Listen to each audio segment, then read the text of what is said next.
where liberal waves wash and ancient arches awaken. On this episode of The Rise the Limit, we open Chapter 5, where liberal waves wash and ancient arches awaken, showing how Nordest's serene beauty was once the crucial 1831 landing site for liberal forces. This compelling historical depth provides the setting for a day of fresh Azorean surf lessons and island explorations, blending personal milestones with echoes of national events. Salty success, surfing sun and shoreline scenes. The ocean is a world filled with wonders, as Jules Verne noted, though I suspect he wasn't referring to the specific wonder of why anyone willingly gets into cold Atlantic water at 7 in the morning. Yet, there we were, having survived the logistical gauntlets of reaching the Azores only to face a new challenge: my son's first surfing lesson. Apparently, dawn is prime time for novice wave wrangling, a fact the ocean seemed blissfully unaware of as it churned grumpily under a grey sky. Our guide in this aquatic rodeo was a Brazilian fellow radiating enough calm to soothe a volcano. He'd washed up on these shores a few months prior and now dedicated his life to teaching American adolescents how to stand on a glorified plank. His pupils were generally competent swimmers who, once introduced to a surfboard, adopted the wobbling uncertainty of newborn giraffes discovering gravity, while this instructor, who probably defined minor setback as losing a limb below the knee, imagine that, imparted wisdom about paddling and the crucial art of not face-planting. I noticed we were at Santa Barbara Beach. This stretch near Ribeira Grande is apparently famous, hosting serious competitions, though the only competition I foresaw involved my son versus basic balance. I gather there are other spots scattered around São Miguel, and even tougher waves on São Jorge at some remote place called Farra da Caldeira de Santo Cristo for people who find Santa Barbara too crowded or insufficiently perilous.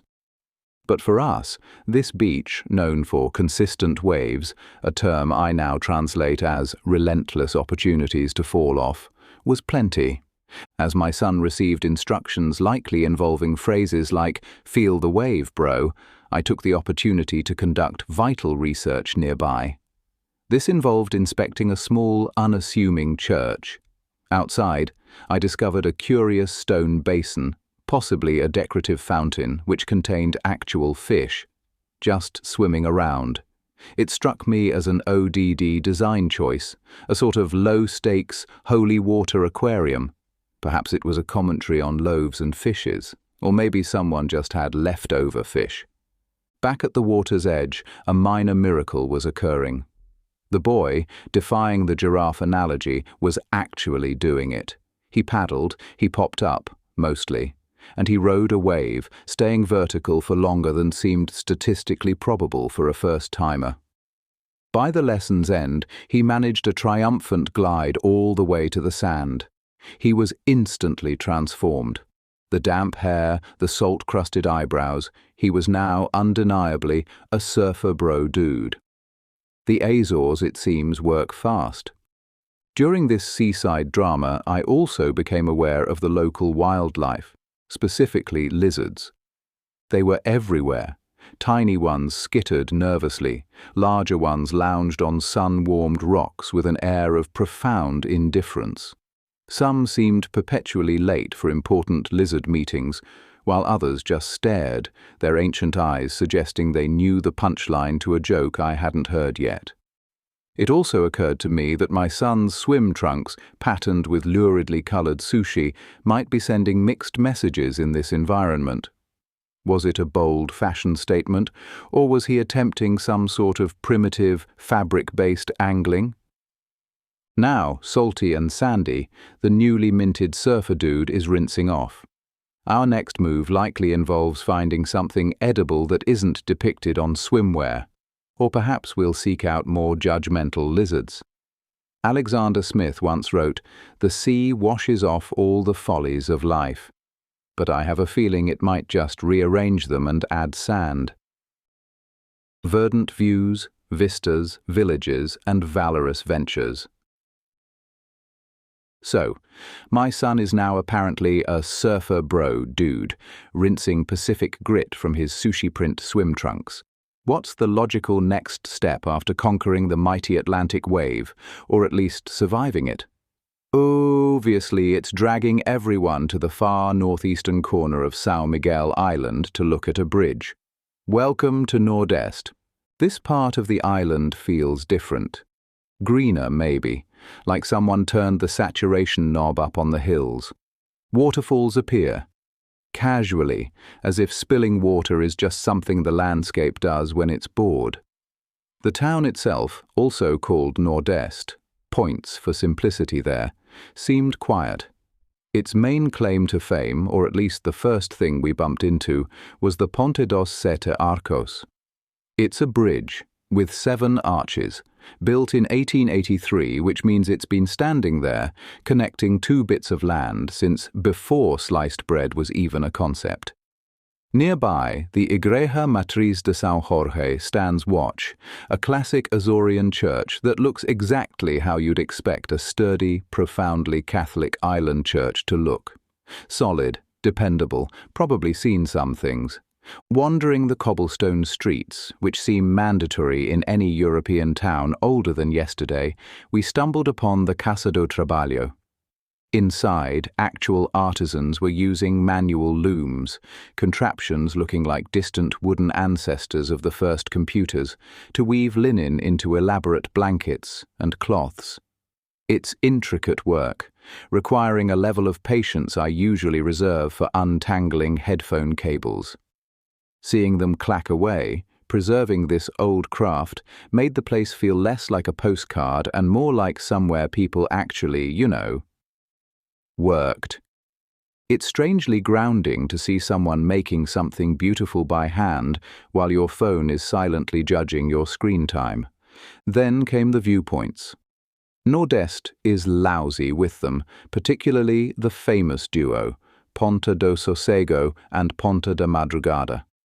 These are cliff-edge gardens, meticulously landscaped with more hydrangeas than seems entirely necessary, offering those big, sweeping Atlantic views.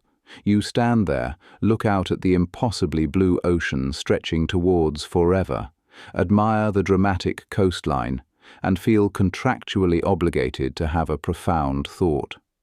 Or at least appreciate the strategically placed picnic tables. It's all very civilized, very scenic. But just when you're lulled into a peaceful, hydrangea-scented calm, you learn about the history. Turns out, this sleepy little corner wasn't always just about views and weaving. Back in 1831, during Portugal's liberal wars, the rebels landed right here in Nordeste. Yes, this placid scene was the starting point for a ruckus that helped shape the country's government. It adds a bit of unexpected spice to the serene landscape. Staring at the quiet coast, it's hard to picture guys with muskets scrambling ashore, but history has a funny way of hiding in plain sight. Quiet towns hold old stories, dramatic cliffs guard past conflicts. Serene viewpoints overlook restless seas. From William's triumphant wave to Nordeste's layered past, this Azorean chapter certainly showed its character. It's fascinating how quickly a simple vacation can connect to grand historical narratives. Next time on The Rise the Limit, prepare for fiery encounters and the profound scope of oceanic exploration. You won't want to miss where the journey takes us. Old oceans and odd offerings. And now for a tale from our travels that particularly tickled our sense of the absurd. Welcome to Chapter 6, aptly named Old Oceans and Odd Offerings, where Azorean history made a very spicy impression, quite literally. We navigated ancient mariners' routes and modern road mishaps, only to find our most surprising discoveries, and a rather potent condiment, in the most unexpected places. Let's just say, things got interesting. Fiery fingerprint, Piri Piri's potent parable. Did Columbus ever pause his navigating to ponder the true nature of sandwiches? Probably not. He had other things on his mind, like convincing people the world wasn't flat while simultaneously getting spectacularly lost. Me? My main goal wasn't discovering new worlds, but finding lunch. Guided by the fickle oracle known as Google Reviews, I found myself in a small Azorean snack bar.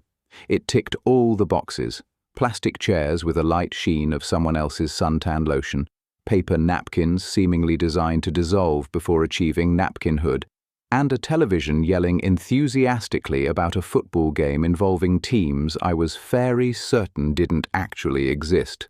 My standards weren't high, but the sandwich that arrived was a minor miracle. It involved rotisserie chicken, crispy and savory in a way that whispered, faintly but distinctly, shawarma. This felt geographically inappropriate for an island mid-Atlantic, but deliciousness rarely cares about maps. As we were polishing off this unexpected delight, a wave of children washed into the place, fresh from school. And that's when the profound unfairness of life struck me. These kids, barely tall enough to order their own Fantas, had a daily commute overlooking the crashing surf. Their school perched on the cliffs, commanding views that most captains of industry would trade their stock options for. When your town is basically a series of dramatic geological statements plunging into the sea, prime real estate is apparently the default setting. It was then, amidst thoughts of educational equity and rotisserie chicken, that my eyes landed on it. A small bottle, tucked away near the salt shaker, bearing the label Piri Piri, scrawled in handwriting suggesting either ancient secrets or a profound lack of interest in legibility. Being a sophisticated traveller, by which I mean a clueless tourist, I assumed it was the Azorean equivalent of Tabasco, something with a bit of a kick but ultimately designed for delicate foreign palates. A little dabble do ya, I thought, flicking a minuscule drop onto my remaining chicken. Reader, this was not Azorean Tabasco. This was liquid geology. This was the distilled essence of volcanic fury mixed with sunshine and regret. The sauce was labelled pico, and I suspect the peppers were grown less in soil and more in the island's smouldering caldera, possibly watered with the tears of vanquished pirates. It wasn't just hot, it was existential. It wasn't merely spicy, it was a full-throated declaration of war delivered directly to my sinuses.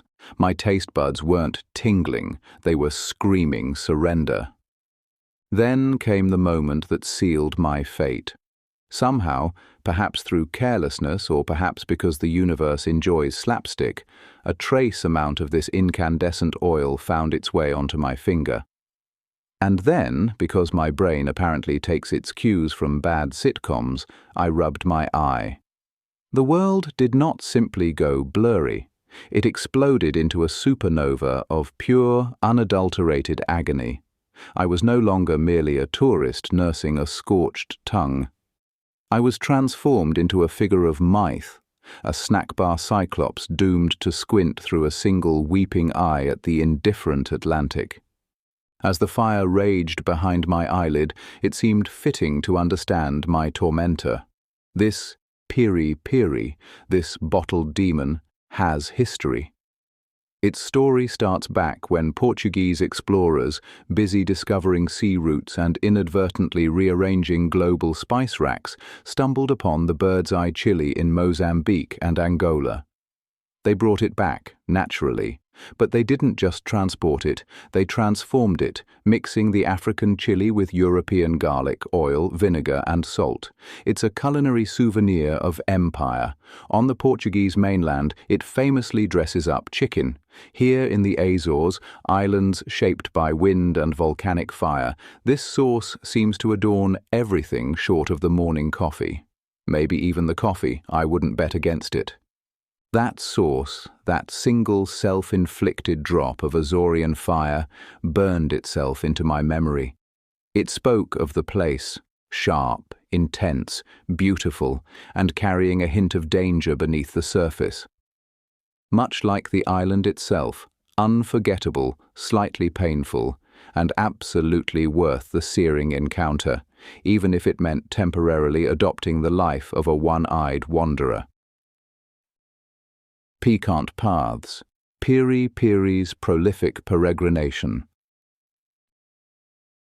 My right eye still twitched, with the memory of its close encounter with Azorean lava source, a sensation not unlike having a tiny, angry hummingbird trapped behind your eyelid.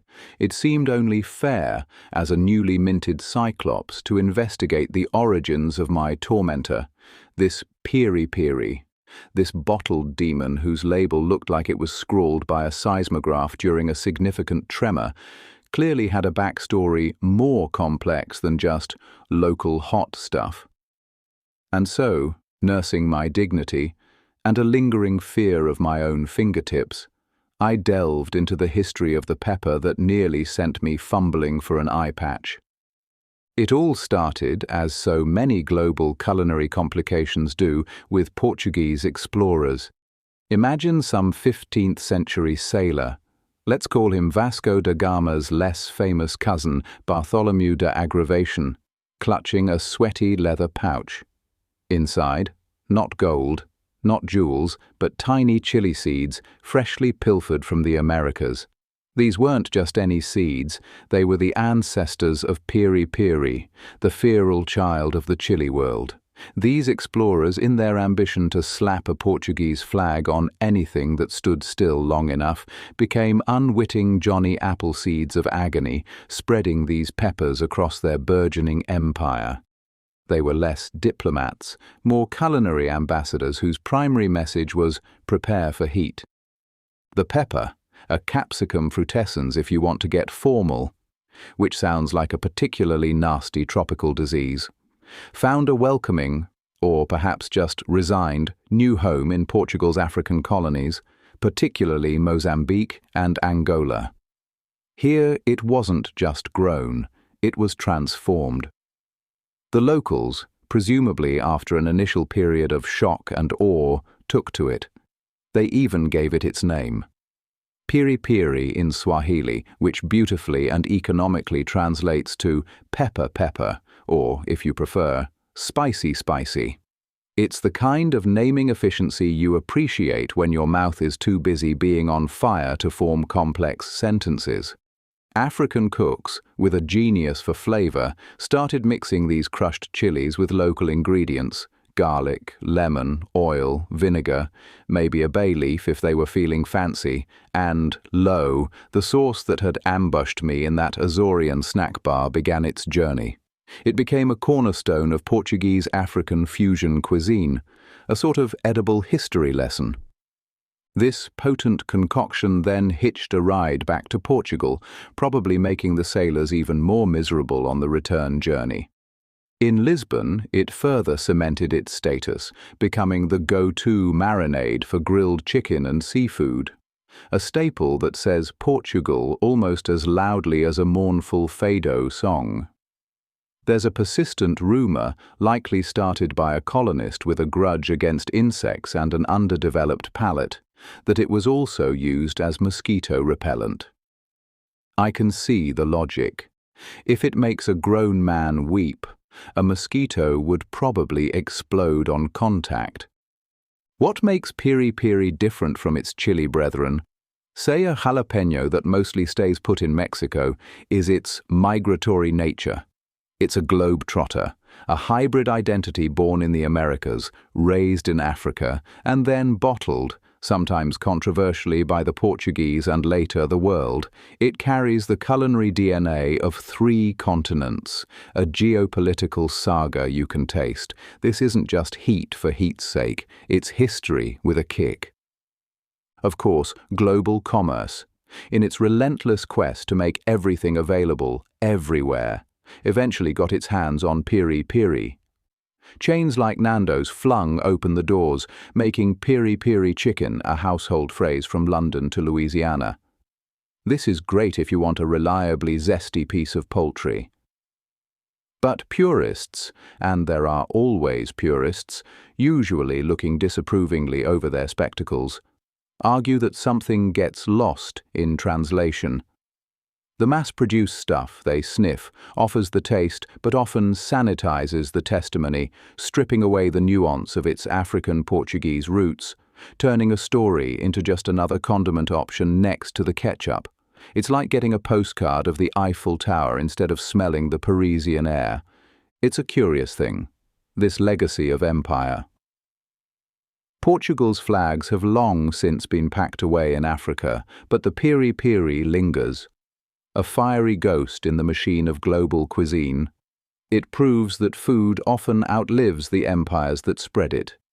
The Portuguese might have introduced tea to Europe, vindaloo to Goa, and tempura to Japan, apparently through sheer fried missionary chutzpah. But piri-piri feels like their most enduring, if slightly painful, parting gift. It's what happens when empires collapse but their condiments remain, a spicy reminder that history doesn't just live in books. Sometimes it lives in a small, unassuming bottle near the salt shaker, waiting for an unsuspecting tourist. You can find these peppers, fresh or dried, or the sauces themselves online from the usual retail giants or specialty spice houses. Portuguese delicatessens are a good bet for something more authentic. And if you're feeling horticulturally reckless, you can even buy seeds on Etsy and try to cultivate your own personal inferno. Just handle with care. And for the love of all that is holy, wash your hands thoroughly. Or invest in a good monocle. Quem não arrisca, não petisca. He who doesn't risk, doesn't get a snack. Steep slopes, seafaring stories and strange stalls. My eye might still have been staging a small piri-piri-fueled protest from the snack bar incident, but our rental chariot was facing its own fiery trial. Climbing back into the vehicle. A machine optimistically classified as a car, but possessing the spirit and horsepower of a golf cart. We prepared for the Azorean vertical challenge. The island demanded ascent. Our car preferred a gentle nap. These roads weren't paved. They were practically draped over hills designed with Escher-like enthusiasm, each one steeper than the last. The engine didn't so much roar as emit a prolonged metallic groan, a mechanical plea for mercy. Yet, climb it did, wheezing its way skyward like an asthmatic ant. Once the automotive drama subsided at a merciful summit, we tumbled out into a garden. It was scenic, offering views that were undeniably impressive, assuming you weren't preoccupied with residual engine whine or the fear of rolling backwards into the Atlantic. As we ambled, trying to look sophisticated and not like people who just survived a near-vertical ascent in a glorified lawnmower, we happened upon a monument. This stony tribute celebrated Portugal's great navigators, a discovery that felt suspiciously pointed given our own recent, less successful, attempts to navigate 3 consecutive roundabouts. Finding this memorial felt oddly appropriate. We were trying to find our way around Nordest. The explorers found new continents. New continents tested the explorers. Nordest tested US. Mostly our patience and the car's transmission. It gets you thinking about those old-timers, the Portuguese explorers who apparently sailed out of Lisbon with little more than a compass, an astrolabe, and an admirable disregard for falling off the edge of the world. There was Prince Henry the Navigator, who, in a move worthy of a modern consultant, did his navigating from a desk. Then came Bartolomeu Dias, the first European to whip around the bottom of Africa, presumably shouting, "Look, no hands," back towards Portugal. Vasco da Gama followed Dias's breadcrumbs all the way to India, opening up a sea route and probably complaining about the price of spices upon arrival. Pedro Álvares Cabral was aiming for India too, but took a slight detour and bumped into Brazil, claiming it for Portugal in the maritime equivalent of finding a $20 bill on the sidewalk. And Ferdinand Magellan, a Portuguese fellow sailing for Spain, awkward, kicked off the first trip around the entire planet, proving it was round, vast, and disappointingly short on convenient harbours. These lads didn't just sail. They stitched the world together with sea lanes, swapping silks and spices, and inadvertently setting the stage for my later encounter with weaponized chili sauce. Back in the present, amidst the garden's finery, another structure caught my eye. It wasn't a statue or some historic ruin. It was a bathroom. But not just any bathroom. This was a facility perched dramatically on the cliff's edge, hanging over the vast blue Atlantic. The location screamed potential. Imagine it, communing with nature, contemplating the infinite ocean, all while attending to necessary business. Instead, blank walls, standard stalls, a view of absolutely nothing interesting. The architect had been given a canvas of oceanic majesty and had chosen beige tiles. It was a tragedy of design, a profound statement on humanity's ability to snatch mundanity from the jaws of splendor. After the piri-piri eye and now this architectural betrayal, I decided the Azores demanded a certain philosophical shrug. Time to find another viewpoint, perhaps one without such baffling plumbing. Magellan's perilous path proves planet's proportions.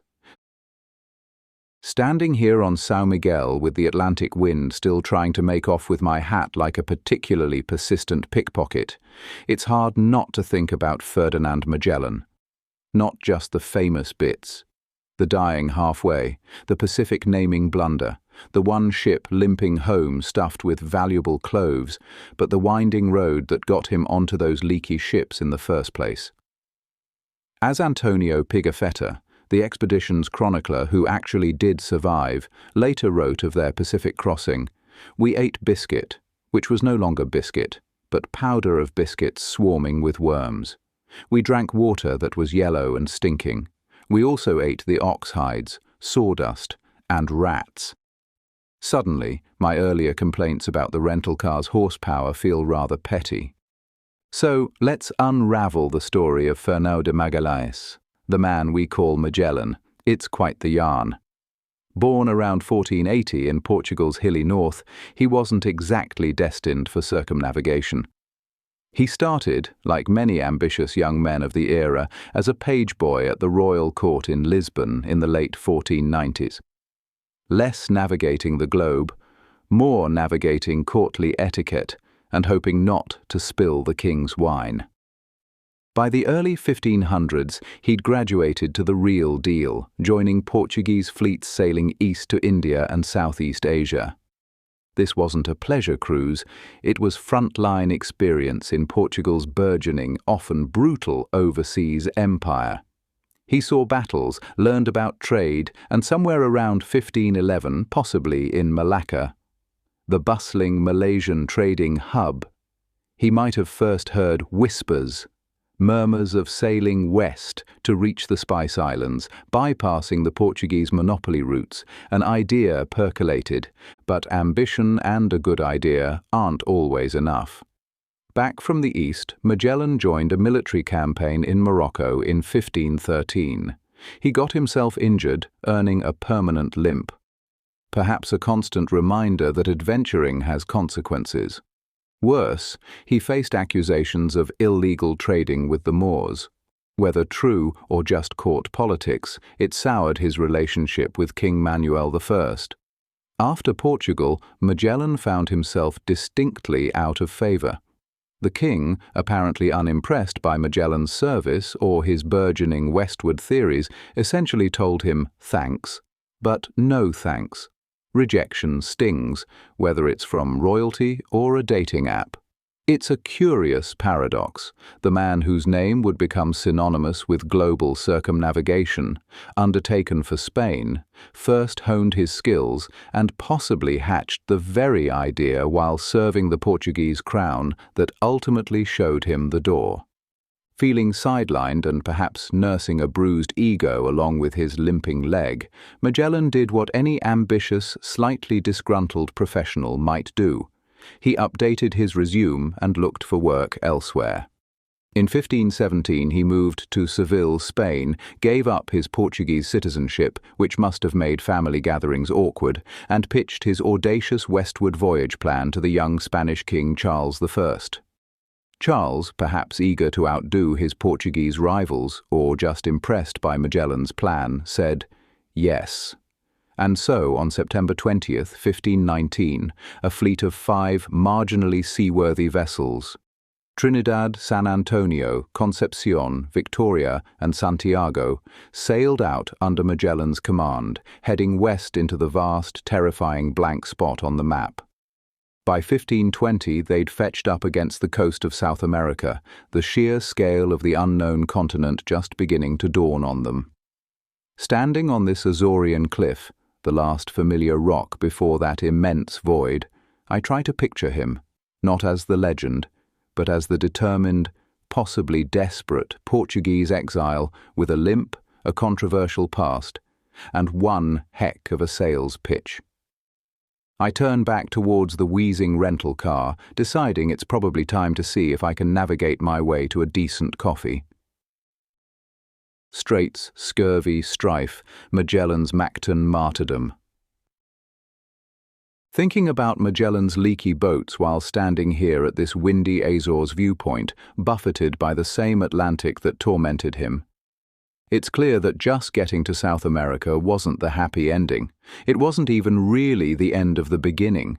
It was more like the beginning of the part where things go spectacularly wrong. Fetching up against the coast of Patagonia was one thing.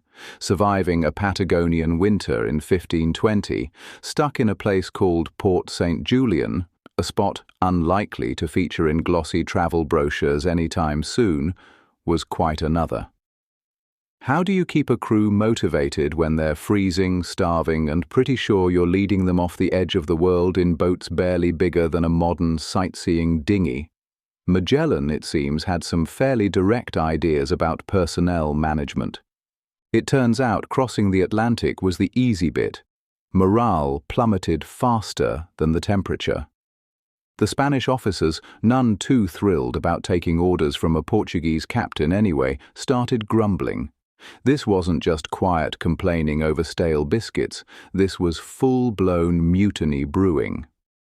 The main unhappy campers were Juan de Cartagena, a Spanish bigwig who felt he should be co-captain, or maybe just captain, Luis de Mendoza, the fleet's bean counter, and Gaspar de Quesada, captain of the Concepcion.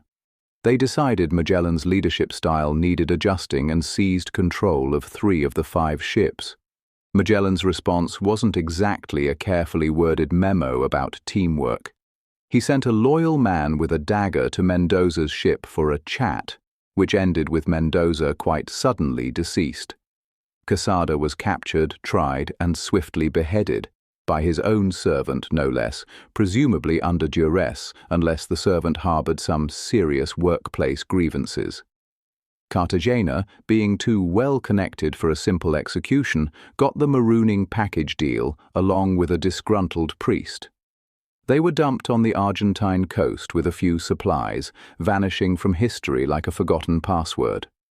Magellan's message was clear. Complain about the management, and you might find your employment contract permanently terminated, with order restored via methods that would make a modern HR department faint. You'd think things might settle down. But Magellan's problems weren't just human. Nature pitched in, wrecking the scout ship Santiago. Fortunately, the crew made it back overland, probably looking like drowned rats and spreading cheer like a tax audit. Still, Magellan pushed south, hunting for that mythical passage through the continent. Late in 1520, they found it, a nasty, wind-ripped channel we now call the Strait of Magellan. He called it something else initially, Strait of All Saints, but explorers rarely miss a chance to slap their own name on geography. It's the 16th century equivalent of planting a flag on the moon and claiming it for your backyard. Navigating this icy maze wasn't just difficult, it was the last straw for some. While Magellan wrestled currents and tried not to smash into cliffs, The crew of the San Antonio, the largest ship, decided they'd had enough adventure. Led by pilot Esteban Gomez, some of whom might have narrowly dodged the earlier purge, they overpowered Magellan's cousin, locked him in his cabin, turned the big ship around and hightailed it back to Spain, taking a hefty portion of the fleet's food with them. When they got home in May 1521, they spun a yarn about Magellan being a cruel tyrant. Surprisingly, the Spanish authorities mostly bought it, or perhaps were just relieved to have a ship back. Unlike the first batch of mutineers who ended up dead or deserted, Gomez and his crew got off lightly. Gomez even got another command later, though he failed at that too. It seems successfully quitting was better than unsuccessfully complaining. Now down to 3 ships, Trinidad, Concepcion, and Victoria, Magellan finally burst out of the strait into a seemingly endless, unnervingly calm ocean. He looked at the gentle water and, maybe forgetting the horrors he'd just escaped or perhaps just being optimistic to the point of delusion, named it the Mar Pacifico, the peaceful sea. Peaceful it wasn't. What followed was 99 days adrift on the biggest puddle on the planet. They had no maps, no idea where land was, and dwindling supplies. Food went from bad to worse, then to unthinkable. Pigafetta, the expedition's dutiful chronicler, noted they ate biscuit powder crawling with worms, yellow stinking water, ox hides toughened by sun and salt, sawdust, and even rats, which became such a hot commodity they sold for princely sums. Imagine haggling over a rodent because it's the best meal option available. They chewed leather rigging softened in seawater. Scurvy arrived, gums rotted, teeth fell out, men weakened and died. Their bodies dropped overboard into that vast, uncaring blue. I sometimes fume if the airplane coffee is lukewarm. These poor souls were literally eating parts of the ship to survive. Finally, just as hope seemed utterly lost, they stumbled upon Guam in March 1521. After a brief, likely tense stop for supplies, they sailed onto the islands later known as the Philippines.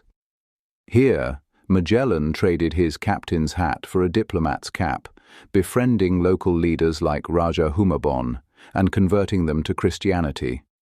Things were looking up. Maybe too much.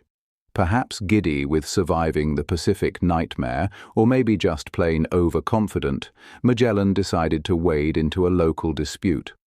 His new buddy Humabon had beef with a rival chief, Lapu-Lapu, on nearby Mactan Island. Magellan, figuring he'd show off his European military prowess, led a small force ashore on April 27, 1521, expecting an easy win. It was not an easy win. Lapu-Lapu and his warriors were ready. Ferdinand Magellan, the man who stared down mutiny, starvation, and the world's biggest ocean, met his end in a confused beach brawl, hacked to pieces. His body was never recovered. Like Icarus flying too near the sun on wings of wax and ambition, Magellan's grand voyage reached its fiery, fatal limit not against the immensity of nature, but in the messy reality of human conflict on a distant shore. His circumnavigation would eventually be completed, but the man himself didn't make it past the halfway point. Price of Pepper, Perilous Passage, Proving the Planet Round. We established last time that Ferdinand Magellan cashed in his chips rather abruptly while dabbling in Philippine geopolitics. You might assume that after the expedition leader gets himself turned into a human shish kebab on a beach, things might finally quiet down, that the universe might say, "Okay, you've suffered enough." Apparently not. For the rapidly diminishing passenger list of what was already the world's most calamitous package tour, the real nail-biting was just beginning. Standing there on São Miguel in the Azores, wrestling with a rental car manual apparently translated from Klingon by someone who'd only heard rumors about the language, I felt a kinship. My transportation troubles were, shall we say, minor league. These poor souls, Suddenly Magellanless, were down to 3 ships. One, the Concepcion, was reportedly so leaky and rotten it was less a boat and more an accident waiting to find an ocean. Displaying a commendable lack of sentimentality, they surveyed its condition, probably involving poking it with a stick and watching bits fall off, declared it unfit for purpose, and set it on fire. A very 16th century solution. When in doubt, commit arson. Probably cut down on the paperwork. The remaining pair, Trinidad and Victoria, somehow managed to fetch up in the Moluccas, the fabled Spice Islands. This was E.T., the whole point of the trip. They'd struck gold, or rather, cloves. They loaded up with fragrant, eye-wateringly expensive spices, striking a deal with the Sultan of Tidore, who likely saw them coming a nautical mile away and charged accordingly. But success in those days was often just a brief pause between disasters. The Trinidad, its timbers presumably sighing with fatigue, decided to try sailing back the way they came, east across the Pacific. This turned out to be a spectacularly bad plan. Cue the storms, scurvy making yet another unwelcome encore performance, and the usual litany of maritime misery. They eventually crawled back to the Moluccas, battered and defeated, only to find the Portuguese waiting with open arms and shackles, checkmate for the Trinidad. I picture its captain, Gonzalo Gomez de Espinosa, realizing he'd sailed halfway around the globe just to swap one leaky boat for a Portuguese prison cell. Makes leaving my phone charger simmering away on a wall outlet back in Lisbon seem slightly less tragic. That left the Victoria, sailing solo under the command of Juan Sebastián Elcano. He wasn't Magellan's first choice, maybe not even his 5th, but he was the one left standing. Elcano seems to have glanced at the map, noted the distribution of Portuguese forts looking like angry red zits on the face of the Indian Ocean, and declared, "West, definitely west. Around Africa sounds lovely this time of year." Relatively speaking, it was the sanest choice available. They gave the Cape of Good Hope a wide berth. Sailing so far south, they probably high-fived penguins. Nerves must have been thinner than the watery soup they were likely eating. They were forced to make one desperate supply stop, right here in the Azores, maybe not far from where I later had my own brush with agony involving some local piri-piri hot sauce and an ill-advised finger-to-eyelid maneuver. Bad call for the sailors, too. The Portuguese on Santa Maria Island were less than thrilled to see Spaniards loitering near their docks, and promptly arrested the shore party. Elcano, facing the dwindling options of get captured or run like hell, chose running like hell. He ordered the anchor weighed immediately, abandoning the arrested men to their fate. Harsh? Maybe. Smart? Definitely. He wasn't losing the last ship and its precious, profit-generating cargo this close to the finish line. And somehow, unbelievably, it worked. On September 6, 1522, almost 3 years after setting sail from Spain, the Victoria, battered and scarred, ghosted into the port of San Lucar de Barrameda. On board were 18 men. 18. Out of roughly 270 who started. Imagine that welcome home party. Less cheering and backslapping, more bewildered counting and maybe checking for pulses. And how do we know the nitty-gritty of this disaster-prone voyage from the mutinies we discussed earlier to the final staggering return? We owe it mostly to Antonio Pigafetta, an Italian gentleman adventurer who signed on as a sort of supernumerary, basically a tourist, and ended up being the expedition's chronicler and, frankly, its chief spin doctor. He was one of the 18 survivors, clutching a detailed journal that became the primary source for almost everything we know. Pigafetta was Magellan's hype man, carefully curating the narrative. He painted Magellan as a noble visionary on a divine mission, conveniently glossing over the mutinies, massacres, and questionable dietary choices, cannibalism light, as one historian delicately put it. Pigafetta transformed a voyage riddled with incompetence, brutality, and staggering misfortune into an epic of human achievement, a play where he wrote the script, casting Magellan as the tragic hero. Without Pigafetta's eyewitness account and his flair for dramatic storytelling, Magellan might just be a footnote about a guy who got fatally involved in local politics halfway around the world. Those poor fellows nabbed in the Azores, by the way. They were eventually released after some diplomatic letter writing and probably enjoyed a much less eventful trip home. But the main voyage was done. The globe had been circled, mostly by the ghosts of the departed, but circled all the same. Hilariously, despite losing 4 ships, the Captain General and hundreds of sailors, that one pathetic boatload of cloves and nutmeg was valuable enough to turn a profit on the entire ridiculous enterprise. Spices, it turns out, were the cryptocurrency of the 16th century, abstrusely valuable, acquired through immense suffering and smelling faintly of desperation and profit. Years later, just to add a final ironic twist, Spain and Portugal signed the Treaty of Zaragoza, which officially handed the Moluccas, the entire reason for the voyage, over to Portugal anyway. It feels like the universe delivering one last, slow cosmic eye roll. Completing the trip wasn't exactly a ringing endorsement for maritime safety regulations. Stone, sea, and silence in Villafranca do Campo. Having navigated roads seemingly designed by mountain goats and paid my respects to Ferdinand Magellan, a fellow navigator who, unlike me, probably didn't get lost finding his own monument. The day's adventure shifted east. We traded sheer cliffs for citrus groves and the realization that Azorean traffic jams sometimes involve livestock.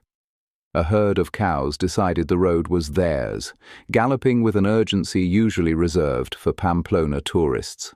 It wasn't quite a stampede, more an UN-hurried bovine takeover, confirming that on these islands, nature bats last. Eventually, the cows ambled off, and we rolled into Villafranca do Campo as the afternoon mellowed. The road eased us into town between slouching stone walls, volcanic black and sun-bleached grey, like the remnants of a forgotten chess match between builders and bedrock. My guidebook mentioned Villafranca was São Miguel's first capital. Helpful. What it failed to emphasize was the exceedingly temporary nature of that title, a political status about as stable as a Jenga tower during an earthquake. This town wore its capital crown until 1522.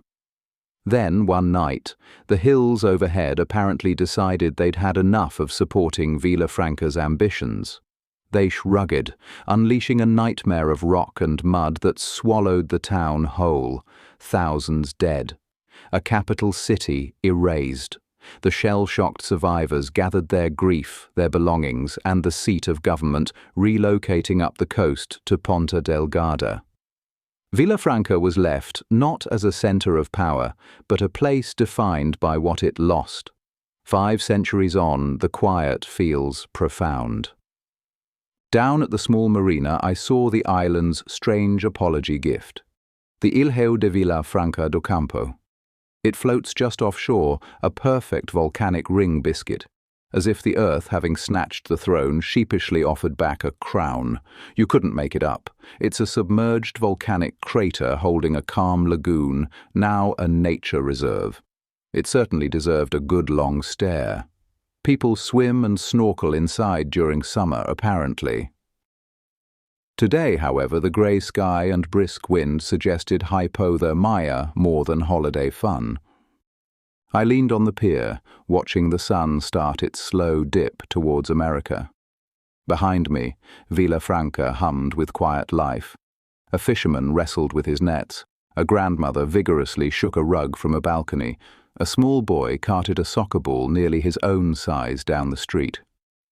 Life carries on, even when your town's main claim to historical fame is being buried alive. But the day wasn't quite done, because this is the Azores, and if there's a view, there's invariably a climb involved. Up steep switchbacks I went, puffing my way over chipped stone steps clearly laid before the invention of comfortable shoes. Finally, I reached the Miraduro da Senhora da Paz, a chapel lookout point that's been keeping watch long before tourists like me showed up needing a scenic spot for expiring lungs. From there, I could see the green patchwork of São Miguel pushing inland. From there, I could see the rooftops of Villafranca turning soft in the last light.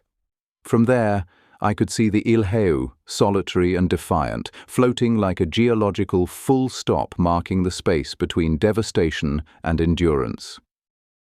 Scuppered skies, shoreline surprises, an Azorean ramble. Like contestants bounced from a particularly rough off-road rally, we navigated our escape route from the coast, ditching the main roads for what generously could be called a path. It turned out to be 2 kilometers of authentic Azorean dirt track. Eventually, bruised but not broken, we lurched back into the hotel parking lot, where a gleaming Maserati sat parked. Nothing complements a remote island sojourn quite like a 6-figure Italian sports car lounging beside moderately priced accommodations. After the climb for views around Villafranca the day before, this felt like a different kind of island challenge. With the sun beginning its descent, we regrouped, eager to witness the Azorean golden hour, which promised to be legendary. Our carefully laid plan for sunset photography rapidly dissolved into a classic case of what you hope for versus what the sky actually delivers. The goal, one of those magazine cover shots, bursting with color, light, and profound oceanic feelings. The reality, grey. Just grey. A sky seemingly set to overcast default, devoid of any poetic sentimentality. I squeezed out a passable photo of the sea stack nearby, but the dramatic fire I envisioned was clearly on back order. It was a visual shrug, a masterpiece of mediocrity. To compound this artistic defeat, my famous lack of skill with navigation then took center stage. Aiming for a specific viewpoint, I instead confidently programmed the GPS to lead us on an elaborate, meandering tour back towards the resort. We sailed past not one, but 2 scenic spots I'd actually wanted to photograph. My phone apparently specialized in finding the quickest route away from desirable locations. A truly innovative approach to sightseeing.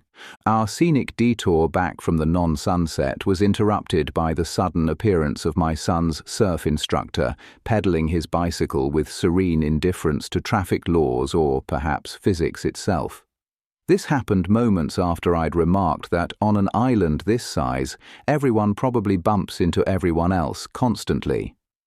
And here was Dr. Surf, radiating the kind of effortless cool that suggested his surfboard wasn't just waxed, but deeply contaminated.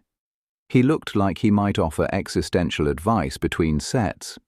Surprisingly, for all the laid-back vibes, he was apparently quite a competent teacher. This navigational mishap, however, gifted us unexpected free time before dinner. My son and I seized the opportunity and headed down to the beach. Things immediately got more interesting than the grey sky. First, we encountered a Portuguese man-of-war. Not an ancient warship, but the biological equivalent, a stunningly blue, deceptively dangerous creature washed ashore. This one looked a bit deflated and sandy, like it had staggered home after a big night. Naturally, I photographed it. Evidence is crucial for later tales of near-death beachcombing. Most people think they're jellyfish, but nature, always keen on complex arrangements, made them siphonophores, floating colonies of specialized critters working together. That fetching blue balloon is its sail, catching the wind because these things can't swim. They just drift wherever the ocean whimsically sends them. Their tentacles, dangling up to 100 feet below, carry venom that works even after death. A clear message: admire from afar, preferably from next week. Having dodged that gelatinous hazard, we then spotted a small loggerhead turtle stranded near the waterline. My internal endangered species alarm blared. I knew these turtles faced grim odds, something like a 1 in 1,000 shot at reaching adulthood, thanks to a world increasingly filled with plastic snacks, inconvenient fishing nets, and confusingly warm water. This little one, maybe 6 inches long, looked dazed, likely tossed ashore by the previous day's storms and definitely not enjoying the unseasonably cool waves. Was it pondering its next move? Probably just wishing it hadn't taken that last wave. Doing my civic duty, I reported the time and location to the local wildlife authorities. I had a decent feeling it would find its way back to the water eventually, like a commuter realizing they got off the train 1 stop too early. Our impromptu marine biology fieldwork concluded, we proceeded to dinner. The restaurant was serious business. I ordered a tomahawk pork chop, a cut of meat seemingly designed for a celebratory Viking feast, and it was incredible. Dessert was malasada, a sort of Azorean fried dough paired with ice cream, which also met rigorous scientific standards of deliciousness. Across the room, a solitary man in a sharp suit dined with quiet focus, a stark contrast to my son's enthusiastic, if less refined, attack on his own meal. Was the lone diner a spy? A tycoon sealing a deal? Or just a fellow who appreciated a good pork chop in peace? I opted to leave the mystery unsolved. Full and slightly dazed by the day's ODD collection of dirt roads, failed photos, surf professors, and beached sea life, we retreated. Tomorrow meant checking out, relocating to the main city for our final night before Lisbon. Hopefully, the island's capacity for throwing navigational curveballs, or intensely spicy sauces, had been temporarily exhausted. And that wraps up Chapter 6, Old Oceans and Odd Offerings, a reminder of how history, nature, and a touch of misadventure constantly shape our journeys. Next time, Chapter 7 brings us to Ponta Delgada, where we'll see how imperial history, conflict, and revolution are woven into the city's modern life. Until then, thank you for listening to The Rise the Limit.